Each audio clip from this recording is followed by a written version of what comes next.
আমি খাওয়াই সবাইকে, 100 জনকে। আজকে আমার বর আমাকে খেতে দিচ্ছে। দেখুন কি কি দিয়ে খেতে দিচ্ছে। আজকে কি কি মেনু হয়েছে দেখাও। সোয়াবিনটা তুলো, সোয়াবিন আলু তরকারি। সোয়াবিন আলুর সবজি। এখানে হয়েছে জিরা আদা বাটা দিয়ে মাছের ঝোল। এখানে হয়েছে লোটে মাছ কষা। আর এখানে আছে খাসির মাংস। পুরো আলুটা দেখছেন তো কেমন, মাংস বেশি আনিনি, বুঝতেই তো পারছেন অনেক দাম তো। যাই হোক, আজকে আমি খেতে দিচ্ছি। তো প্রথমে কি খাবে? প্রথমে লোটে কষা। লোটে কষা, দেখি কেমন রান্না করেছো। লোটে কষা এখানটা দাও।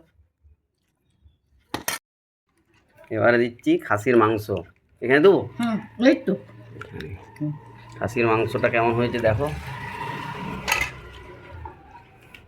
এই যে চর্বি, চর্বি খেতে আমার প্রচুর ভালো লাগে। অপূর্ব, কোনো এর